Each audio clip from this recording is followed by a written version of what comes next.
सबके सुख का अपने मन में जो भी भाव बनाएगा, सच मानो निश्चित ही वह जन खुद सुख से भर जाएगा जी। सत्संगत जी, प्यार से कहना धन निरंकार जी। तो ये जो आप सबका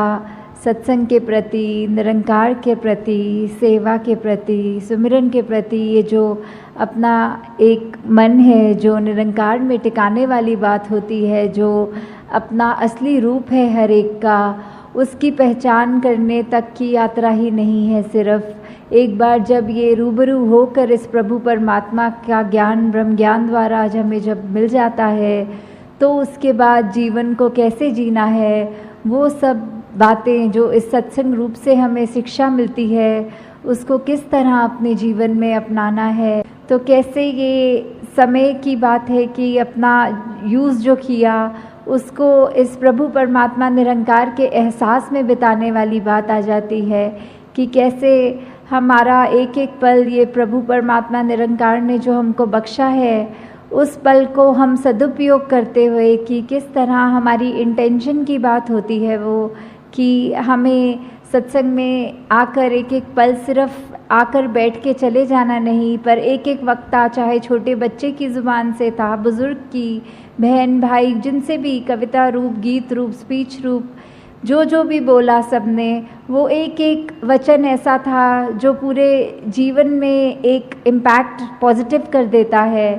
तो दातार कृपा करे कि ये ताउम्र हमारे जीवन में ये अच्छी बातें, ये हमारे सिर्फ बोल तक नहीं रह जाए, कान में घुस के सिर्फ दूसरों को सुनाने के लिए नहीं रह जाए, बल्कि हमारी सोच में, हमारे व्यवहार में, हमारे कर्मों में भी झलके। तो ये पंक्तियों में जिस तरह ये बात हो रही है हरदेव वाणी में कि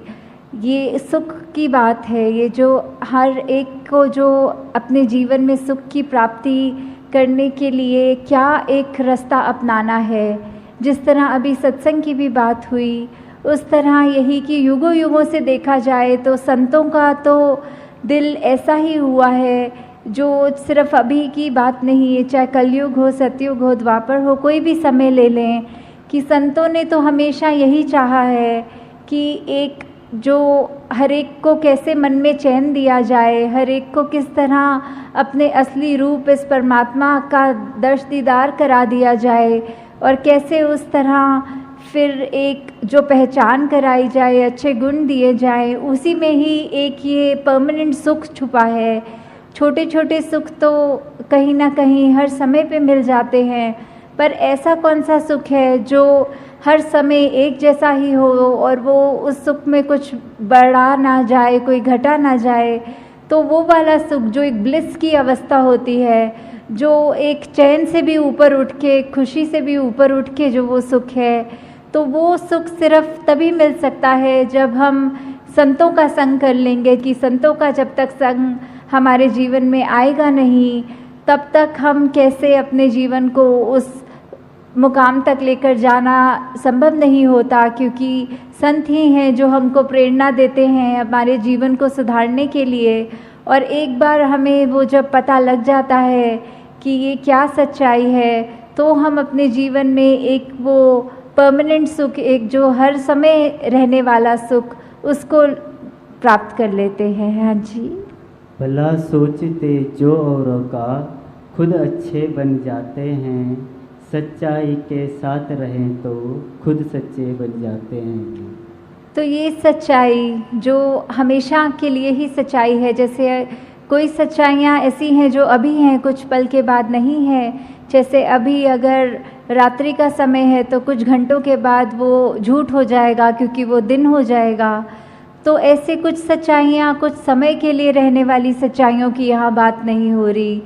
वो बात ही कि कैसे एक निरंकार प्रभु परमात्मा, यही सच्चाई ये तब भी थी जब ये ब्रह्मांड बना नहीं था, ये धरती बनी नहीं थी, और ये तब भी रहेगा जब सब कुछ ख़त्म हो जाएगा। हर कुछ जो माया का रूप है, उस रूप से हटकर जो भी है वो सब निरंकार है। वही एक ही सच्चाई है, कायम दायम रहने वाली सच्चाई। तो उस सच्चाई से जितने ज़्यादा हम जुड़ेंगे, हमारे अपने मन के भाव उन गुणों को अपनाएंगे कि कैसे ये हम इस निरंकार जैसा बनता और जाते रहें। जैसे विशालता का जिक्र आता है और भी जो भी हमारे को गुण समझ में आते हैं कि हर एक गुण इस निरंकार में स्वयं है, और वैसे ही हम उतना ही हमारा भी मन सच्चा होता जाएगा जितना हम खुद सिमरन रूप में, संगत रूप में, सेवा रूप में इस निरंकार से जुड़ते चले जाएंगे। तो वो नेचुरली वही बात कि हमारे मन में भी वही सच्चाई अपनी पकड़ और बनाएगी और हमारा मन भी फिर कुछ और गलत चीज़ें सोचने के बजाय सिर्फ ये सच्चाई से ही जुड़ता चला जाएगा। हाँ जी। सब कुछ पीछे रह जाता है, नेकी ही संग जाती है, मालिक की दरगाह में जाकर नेकी काम आती है जी। तो ये वाली जो हमारा जीवन काल मिला है, इसमें हमको जहाँ कर्म करने की पूरी आज़ादी है, वहाँ ये जो नेकी की बात हो रही है, जो नेकी की शिक्षा दी जा रही है कि हमने अगर ये अब सच्चाई को जान भी लिया तो उसके बाद भी हमारा जीवन कैसे होना चाहिए। हमारे मन के भावों से ही ये बात शुरू होती है कि हम अगर अपने मन में ये सिखलाइयों को, जो एक ह्यूमन वैल्यूज़ होती हैं, ये एक दूसरे की हित रखना, एक दूसरे को खुशी देना, हर एक के जीवन में एक आराम देने वाली बात, जो भलाई की भावना लेके मन में अगर हम कोई भी कार्य करते हैं, वो इरादा, वो इंटेंशन, वो ही बहुत मायने रखता है। कि कर्म से पहले तो वो हमारी इंटेंशन की बात है कि कर्म तो फिर भी बाद में करेंगे, पहले तो उसको सोचना ही, वहीं से ये यात्रा शुरू है। तो ये नेकी करने की बात कि जितना हम जीवन में निरंकार से जुड़े रहेंगे उतने ही हमारे कर्म कुछ भी गलत हमसे नहीं करवाएंगे। हम खुद वो चेतन अवस्था में रह कर कि निरंकार हर समय है, प्रभु परमात्मा हर समय हमें देख रहा है, तो कुछ जानबूझकर तो गलती नहीं कर पाएंगे। और वही बात कि मन में सिर्फ अच्छाई जब रहेगी तो ये नेकी का रास्ता लेके हम ना कि सिर्फ अपना ही जीवन संवारेंगे पर औरों के लिए भी, उनके जीवन में भी हम और उनको भी खुशी दे सकेंगे। और यही नेकी है जो हमारे साथ सदैव हमारे जीवन काल में, जहाँ हमारे को एक अच्छा जीवन जीने की कला बख्शेगी, और वही बाद में भी जहाँ वो परमात्मा की दरगाह वाली बात है कि उस समय भी जब मृत्यु हो जाएगी तो भी हमारा ये जो जीवन में हमने कर्म किए हैं, वो चाहे हमारी एक बात तो वो भी हो जाती है कि कर्म को जहाँ बोला है कि बुरे कर्म तो एक अलग तरह की बेड़ी है और ये अच्छे कर्म चाहे सोने की बेड़ी है। तो जहाँ वो बात भी है कि कर्म हम अगर सोचें कि हम खुद कर रहे हैं तो उसको अगर अच्छा करें या बुरा करें तो वो एक बैगेज साथ लेके चलने वाली बात हो जाती है। पर जब हमने पहले ही प्रण में जहाँ ये तन मन धन को सरेंडर वाली बात, ये समर्पित कर दिया इस परमात्मा के आगे कि सब जो बख्शा है उसी का है, तो ये ख्याल भी और ये कर्म भी जो भी हमारी तो कोई औकात नहीं कि करें। तो जब उस भाव से हम रहेंगे और हमारे अच्छे कर्म हमसे होते जाएंगे तो फिर वही बात है, वही कर्म है जो आगे हमारे मृत्यु के समय भी हमारे साथ जो आगे जाएंगे। हाँ जी। कभी किसी का बुरा सोचना सबसे बुरी बुराई है, कहे हर देव भला कर सबका, इसमें तेरी भलाई है जी। तो ये सरबत के भले वाली बात कि हर एक में कोई फ़र्क ना करते हुए कि ये भलाई की भाव जब मन में है, ये मन में जो रोशनी जग गई है, तो फिर उस रोशनी ने कोई पार्शियलिटी नहीं करनी, कोई ऐसा नहीं सोचना कि सिर्फ इस व्यक्ति के लिए ही रोशनी है, इस व्यक्ति के लिए अंधेरा है। तो वो जब रोशनी जगी है तो वो हर एक बराबर है, आगे हर एक को ही उतना ही दिखना है। तो हमने भी अपने नज़र में कोई फ़र्क नहीं करना। वो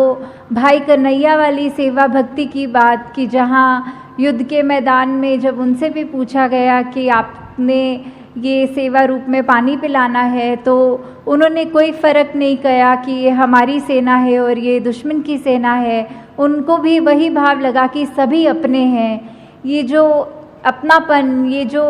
सभी अपने वाली भाव है, वो उस भाव से जो सेवा की गई उनकी भी, तो वही एक मूल बात है कि जब ये परमात्मा प्रभु ये ही एक है और हम उसके संतान, चाहे कितने भी भिन्न भिन्न दिखते हों, आदतें कितनी अलग हों, खान पीन, कोई पहनावा, कोई रहने की जगह, कोई देश, जितने भी अलग हम उस तरह दिख रहे हों, पर ये जोत तो एक ही है जो हमारे साथ है, जो हम जिसका अंश अपने आप को बोलते हैं, परमात्मा का अंश ये आत्मा, सब में वो ही एक बराबर आत्मा है। तो कोई उस तरह का फ़र्क ना जब करें और अपने आप पे ये सुधार हमेशा जारी रखें कि हम बस अपना एक जो सही मार्ग है उस पर ही चलते रहें, ठीक बातें करें, सही अपना उच्चारण रखें, तो वही बात हमारे जीवन में खुशबू भी जहाँ डालेगा वही हमको और निम्रता की ओर भी लेकर जाएगा। हमको अपने कर्मों के ऊपर वो अभिमान भी नहीं होगा और हमेशा वो सेवा भावना जहाँ सभी अपने हैं उस नज़रिए की तौफीक भी हमको हमारे साथ रहेगी। तो दासी सभी से यही एक कामना करते हुए कि निरंकार का जो पहचान हमें मिली है, हमको अपने कर्मों में ये एक एहसास हमेशा रखना है और साथ ही जहाँ अपने आप को तो ठीक मार्ग पे सेल्फ करेक्शन मोड पे रख के हर चीज़ को करना है, साथ ही कोशिश ये भी हो कि हम जितने भी और हमारे जानने वाले हैं हम उन तक भी ये सच्चाई की वे आवाज़ पहुँचाएँ कि जिस तरह हमको ये तौफीक मिली है, दातार कृपा करे हर एक के घर में एक ये ज्ञान उजारा होकर उनको भी ये रोशनी मिले। साथ संगत जी, धन्यवाद।